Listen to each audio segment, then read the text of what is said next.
Ya, puji Tuhan, silahkan duduk jemaat sekalian. Kita berikan apresiasi dulu ya buat semua yang terlibat dalam pelayanan pada pagi hari ini. Ya, baik yang dari video kamera ataupun yang di atas multimedia, sound, kemudian yang ada di depan panggung sini sebagai praise and worship dan juga asyir tadi ya, kita tahu bahwa kita semua melayani bukan dengan kekuatan kita, tapi kita melayani dengan spirit yang sama, yaitu spirit Tuhan Yesus Kristus. Dan kita percaya pelayanan-pelayanan yang kita lakukan boleh menjadi pelayanan yang berdampak. Ya, amin. Ya, saya bersyukur pagi hari ini bisa diberikan kesempatan untuk bisa membagikan kembali apa yang menjadi kebenaran firman Tuhan. Dan saya mau welcome dulu buat mungkin ada beberapa yang di tempat ini yang baru hadir ya, welcome ya ke JKM Mawar Saron ya. Mungkin ada yang wajah-wajah baru, mungkin kiri kanannya tahu, oh ini mungkin jemaatnya baru, bisa say hello. Mungkin kalau nggak bisa kasih senyuman karena tertutup masker, bisa dilambaikan tangannya. Ya, kita harap sama-sama pada pagi hari ini kita bisa mengalami Tuhan. Amin. Nah, saya bersyukur dengan tema yang diberikan gereja pada bulan ini. Ya, karena di bulan ini kita sama-sama belajar tentang start healthy, atau kita mulai dengan sehat. Ya, tema yang cukup menarik bagi kita semua. Karena kenapa? Karena ternyata sudah seharusnya nih jemaat sekalian, kita menyadari kesehatan kita, ya kondisi kesehatan kita saat ini ya secepat mungkin dan sedini mungkin. Baik itu jasmani kita ataupun rohani kita. Ya, yang sama-sama percaya katakan amin ya. Kita harus sedini mungkin kita menyadari kesehatan kita hari-hari ini. Dan saya percaya bahwa tema tahunan yang diberikan oleh Bapak Gembala yaitu sehat. Ya, saya percaya bahwa di tahun 2022 ini ya, tema ini bukan hanya sekedar menjadi tema, tapi kita semua di dalam Tuhan Yesus boleh menjadi orang-orang yang sehat, baik jasmani kita ataupun rohani kita. Amin, jemaat semua. Ya, siapa yang semangat pada pagi hari ini untuk kita sama-sama belajar firman Tuhan, bisa lambaikan tangan. Ya, harapannya saya tidak terlalu cepat dalam menyampaikannya ya. Nah, tapi sebelum kita masuk lebih dalam lagi di tahun 2022 ini, kita harus cross check nih terlebih dahulu. Ya, kondisi kita saat ini sedang seperti apa? Ya, posisi kita saat ini sedang ada di mana? Ya, karena saya percaya ya, kalau kita saat ini sedang merasa atau sedang berada di dalam kekecewaan, atau kita saat ini sedang berada di dalam kesedihan, ataupun hati yang hancur, ataupun hati yang luka. Karena saya percaya bahwa semuanya ini gak akan bisa tercapai kalau dalam hati kita ini masih luka. Jemaat sekalian, kalau di dalam hati kita ini masih ada rasa pahit, kalau di dalam hati kita ini masih belum hati yang benar. Ya, nah, saya pada pagi hari ini ingin menyampaikan satu firman Tuhan yang saya beri judul hati yang dipulihkan. Karena di ayat firman Tuhan dikatakan bahwa jagalah hatimu dengan segala kewaspadaan, karena dari situlah terpancar kehidupan. Ayat ini berbicara kalau pancaran kehidupan kita adalah pancaran kehidupan yang gak sehat, ya kita harus cross check terlebih dahulu bagaimana kondisi hati kita saat ini. Karena saya ingin mengatakan demikian bahwa rasa pahit di dalam hati yang tidak dipulihkan, jemaat sekalian, akan membawa kita kepada rasa sakit yang sebenarnya. Ya, rasa sakit di dalam hati kita yang tidak dipulihkan akan membawa kita kepada rasa sakit yang sebenarnya.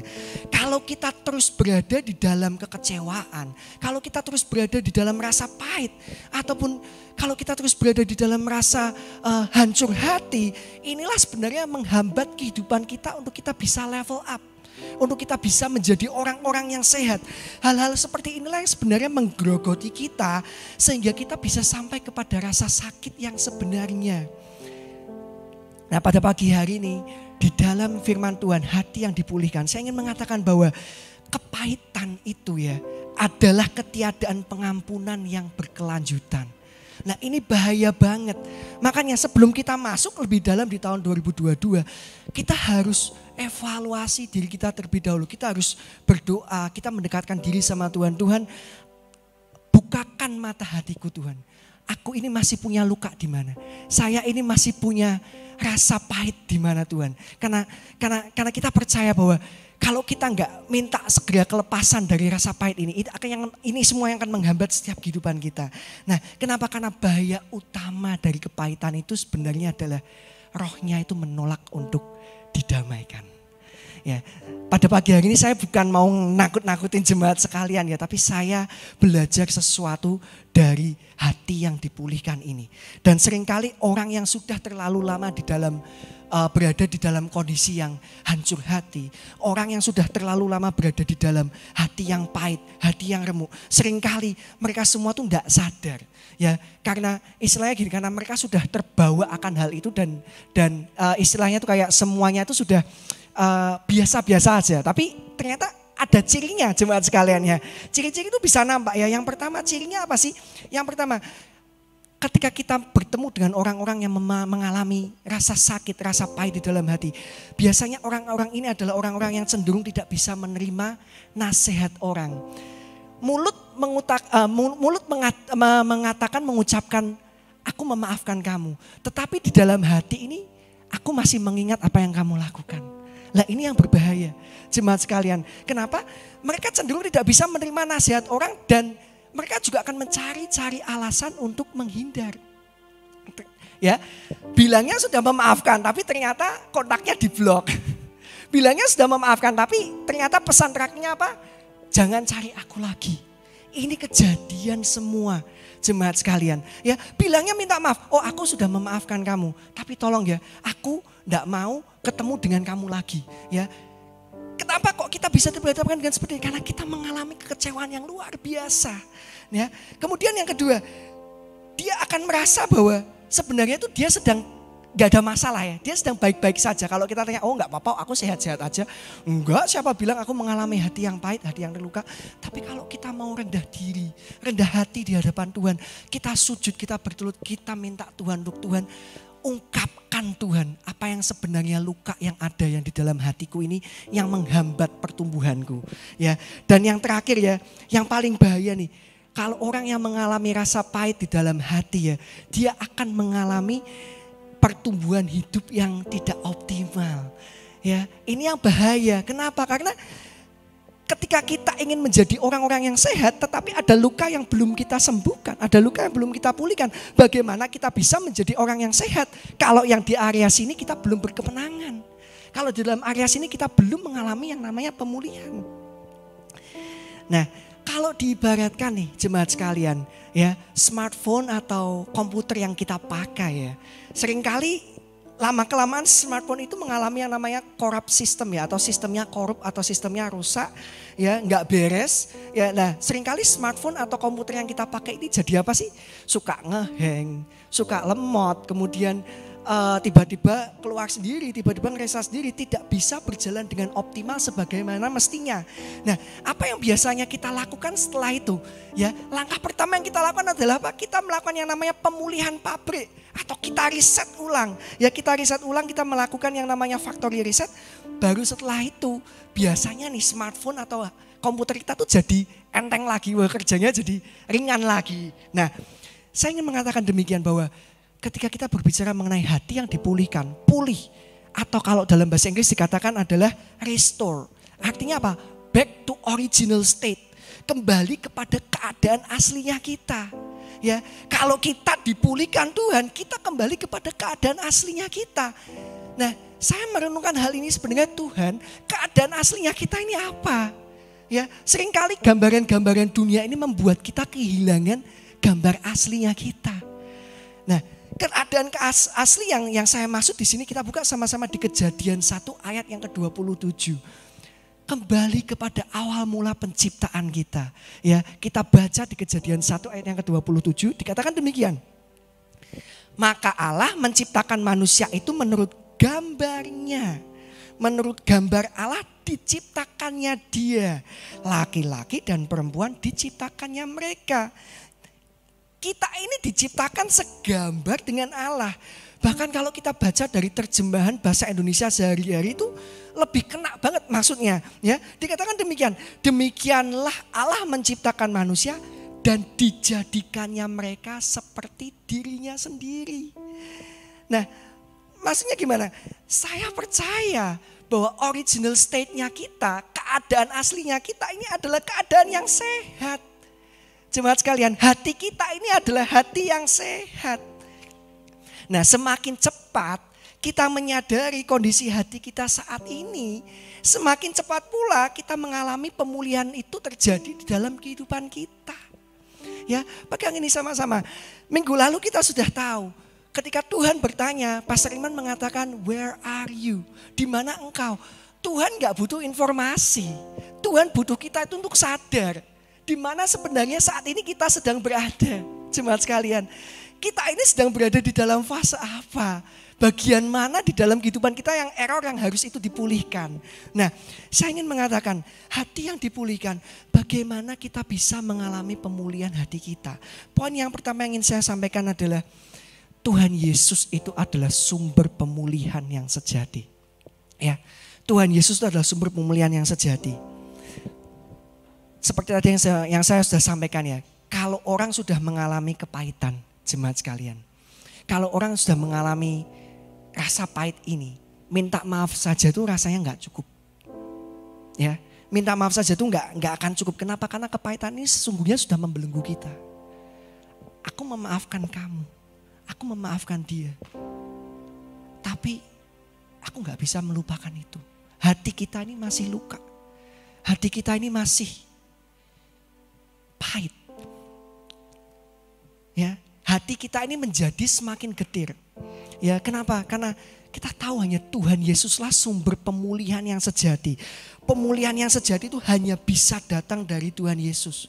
Mazmur 147 ayat yang ketiga dikatakan demikian. Ia menyembuhkan orang-orang yang patah hati dan membalut luka mereka. Wow. Saya merenungkan firman ini ya. Ya. Tuhan Yesus itu hebat banget jemaat sekalian.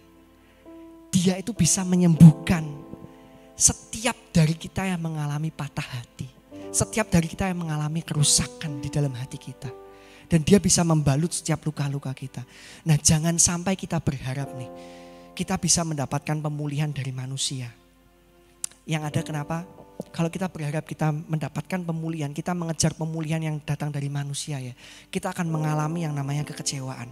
Ya, akan membawa kita kepada kekecewaan lebih lanjut. Kenapa? Karena saya tahu ada banyak orang-orang di sekitar kita ya, yang berusaha ingin lepas, berusaha pengen pulih, berusaha ingin hidup berkemenangan dari rasa pahit ini ya.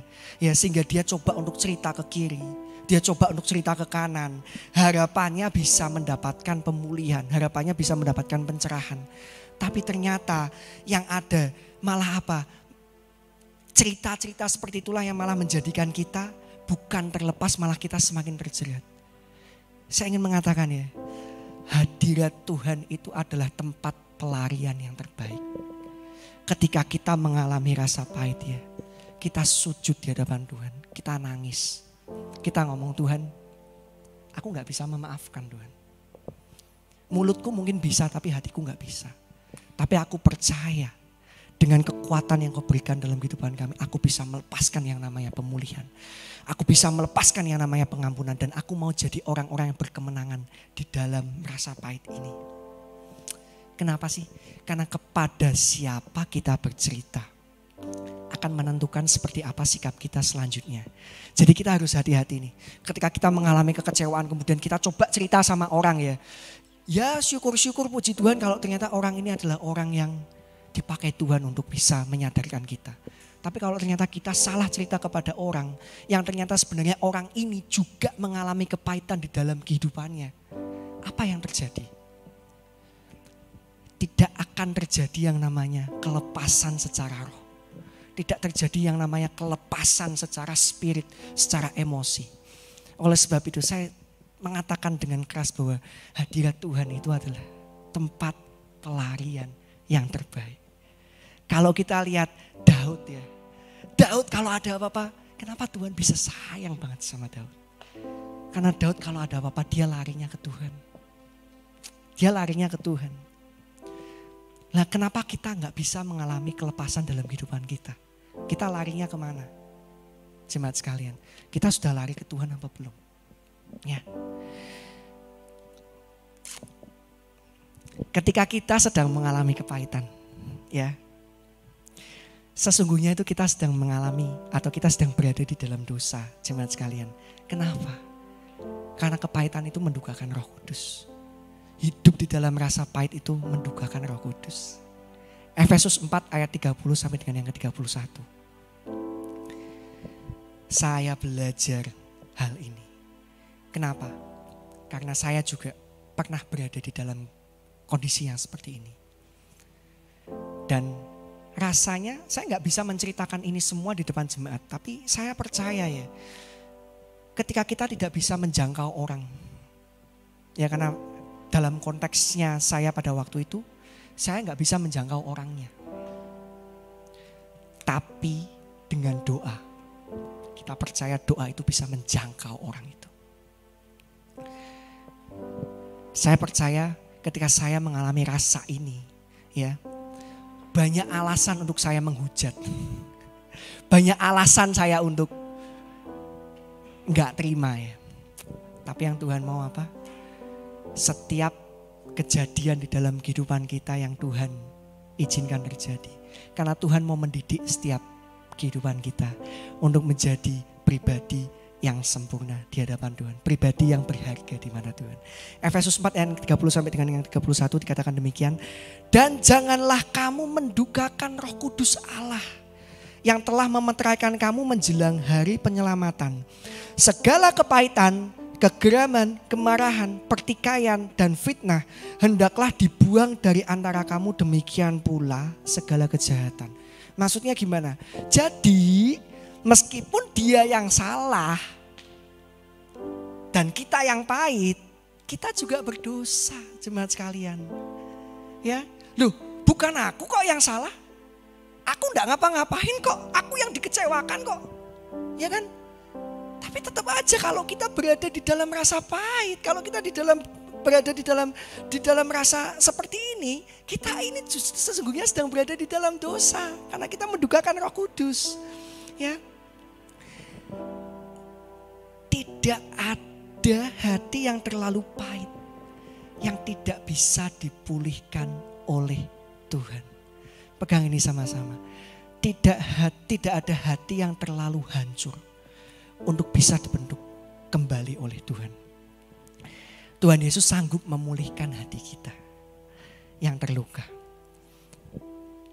Ketika kita mengakui kehancuran hati kita di hadapan Tuhan ya, maka Dia akan membuat hati yang hancur itu menjadi hati yang siap dibentuk. Ketika kita sudah sama-sama belajar bahwa Tuhan Yesus itu adalah sumber pemulihan kita yang sejati. Lalu bagian kita apa, jemaat sekalian? Bagian kita adalah kita harus melepaskan pengampunan, ya, dan percaya bahwa Tuhan akan memberikan pemulihan. Saya dapat sharingan Instagram ya dari istri saya, dari Pastor Juan Mogi. Bagus banget itu, ketika dia mengajarkan bahwa kalau minta maaf itu sudah, ketika ada orang yang minta maaf sudah, kalau kita di dalam Tuhan ya. Seringkali kan kalau ada orang minta maaf sama kita, kita ngomong seperti ini ya. Aku minta maaf ya kok, terus ya aku maafin kamu, tapi tolong ya, kamu tuh jangan kayak gini, karena aku tuh gak suka kalau kamu gini. Karena kamu tuh sudah nyakitin aku, tahu udah gini. Tapi yang Tuhan mau adalah ketika ada orang bilang, ketika kita sudah melapaskan pengampunan nih, kemudian Tuhan pertemukan kita dalam satu momen maaf tadi. Ketika orang itu berbicara, aku minta maaf. Cukup hanya kita berbicara apa? Aku sudah memaafkan kamu. That's it. Ya, karena seringkali itu yang membuat kita tuh teringat lagi akan apa yang dilakukan orang itu terhadap kita. Aku minta maaf ya kok. Oh ya, tak maafin. Tapi tolong ya kamu jangan seperti ini, seperti ini, itu gitu kan. Nah, ya, yang Tuhan mau apa? Kita melepaskan pengampunan. Ya, biarlah Tuhan yang memberikan kita pemulihan. Di dalam Efesus 4 ayat yang ke-32 dikatakan demikian. Tetapi hendaklah kamu ramah seorang terhadap yang lain, penuh kasih mesra dan saling mengampuni, sebagaimana Allah di dalam Kristus telah mengampuni kamu. Sebagaimana Allah di dalam Kristus telah mengampuni siapa? Mengampuni kita. Apapun yang sudah kita lakukan ya. Tuhan Yesus itu mengampuni kita jemaat sekalian. Dan Dia mau agar kita melakukan hal yang sama. Kita mengampuni orang-orang yang berbuat salah kepada kita. Mungkin saat ini kita belum bisa ngomong kepada orang itu, tapi berdoa. Tuhan, aku pengen melepaskan pengampunan buat, kita sebut namanya. Tuhan, aku ingin melepaskan pengampunan karena aku sudah kecewakan sama siapa gitu.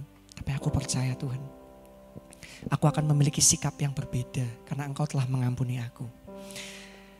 Kalau kita baca ya di Matius ya, ada ayat ya, tapi enggak saya masukkan di dalam di sini.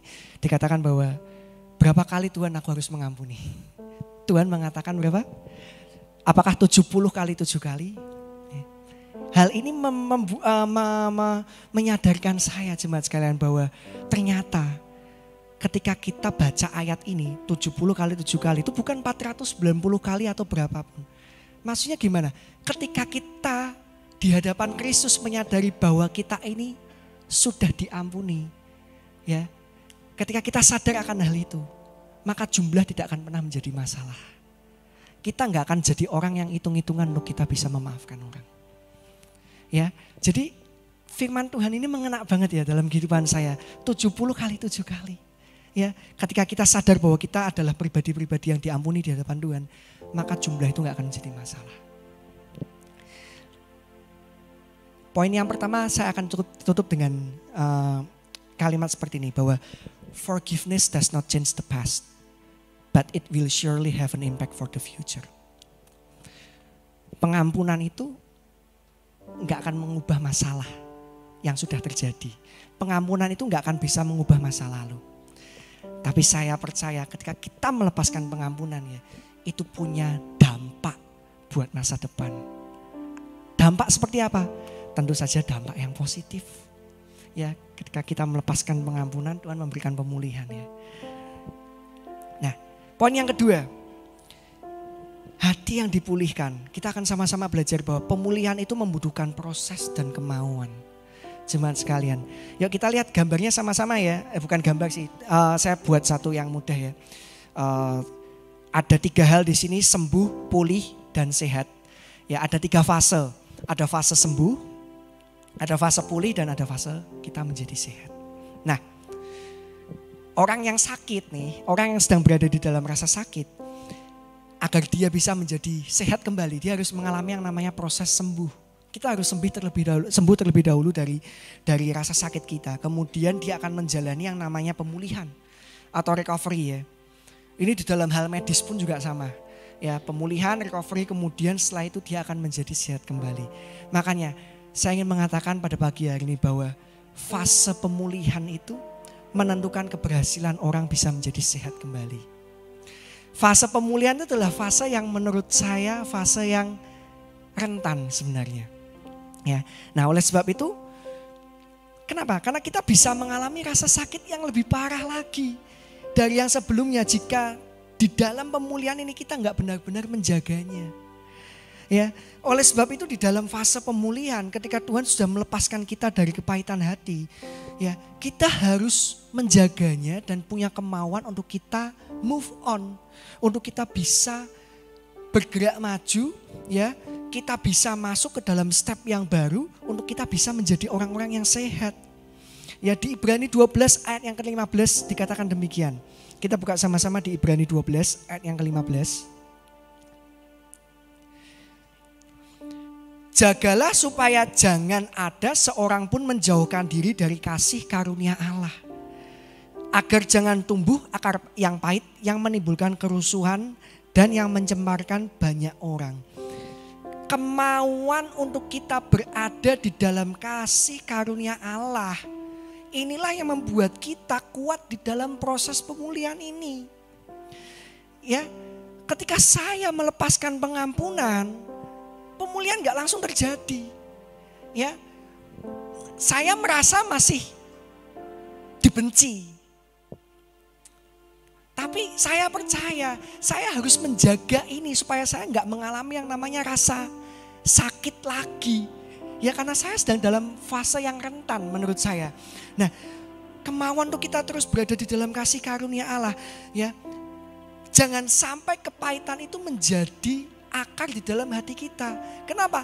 Kalau akarnya pahit, maka buahnya juga pahit.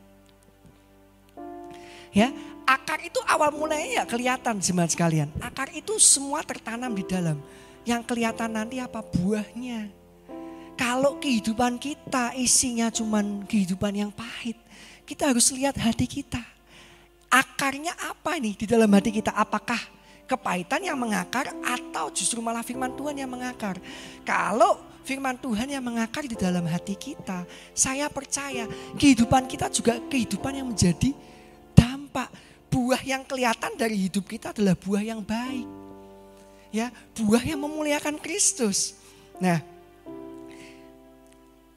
hal ini bukan berarti kita nggak akan mengalami kekecewaan lagi jemaat sekalian. Kenapa? Karena kita masih hidup di dunia ini. Ya, jadi jangan kita ngomong pengampunan ya kita pulih ya, terus kita nggak akan mengalami kekecewaan lagi. Karena kita masih hidup di dalam dunia ini. Ya, kita mungkin akan mengalami yang namanya rasa kecewa lagi ya. Ya, karena kita tahu bahwa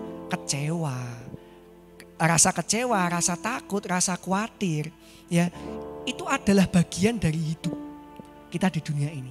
Tapi yang Tuhan mau apa? Jangan kita menghidupi rasa khawatir itu. Jangan kita menghidupi rasa kecewa itu. Jangan kita menghidupi rasa takut itu. Ya. Karena saya percaya bahwa ketika kita mungkin mengalami kekecewaan atau kesedihan ya, bisa saja itu digunakan Tuhan untuk berbicara kepada kita bahwa aku punya sesuatu yang lebih baik buat kamu. Atau aku sedang mempersiapkan rancangan yang terbaik buat kehidupanmu di depan sana. Saat ini mungkin kita nggak mengerti, nggak apa-apa. Tapi yang pasti saat ini kita harus tetap percaya. Ya, nah poin yang terakhir ya, yang saya ingin sampaikan ya. Bahwa hati yang dipulihkan itu akan membawa kita kepada kehidupan yang dipulihkan. Ya. Amsal 4 ayat yang ke-23 dikatakan demikian.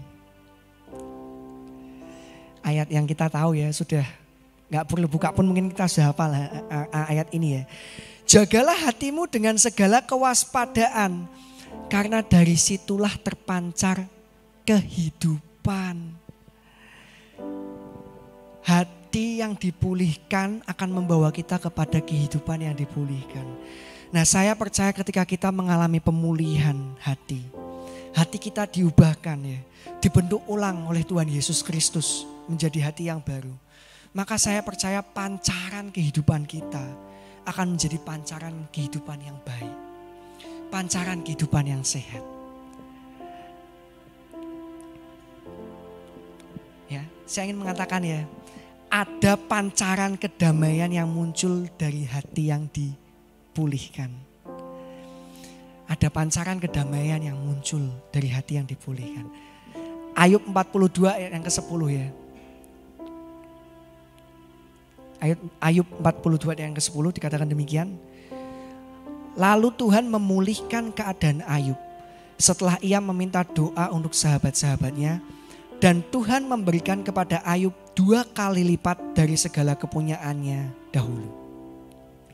Saya percaya bahwa ketika kita mengalami pemulihan hati, ketika hati kita dipulihkan ya, itu juga akan membawa kita kepada keluarga yang dipulihkan, kesehatan yang dipulihkan, keuangan yang dipulihkan, hubungan yang dipulihkan. Bahkan ketika kita dipulihkan oleh Tuhan, kita enggak hanya kembali kepada kondisi awal kita saja.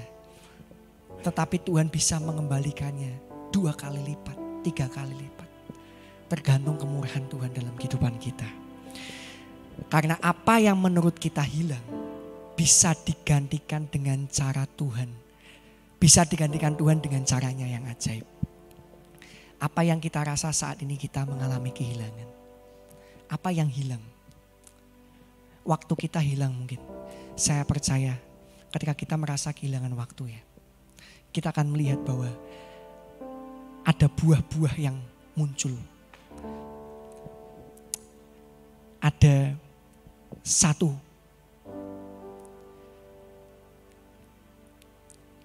perubahan yang kita lihat dari orang yang kita anggap bahwa waktu kita sudah terbuang. Kalau kita merasa saat ini kita sedang sakit, hubungan kita mungkin kakak ataupun adik, ya, saya percaya bahwa Tuhan bisa menggantikan hubungan itu. Dari yang sakit kita bisa mengalami yang namanya pemulihan. Ya, karena kita percaya bahwa kalau hati kita sendiri sudah dipulihkan, ya, kita percaya itu yang akan membawa kita kepada kehidupan yang sehat. 2022 ini nantinya kita akan mengakhirinya dengan sehat.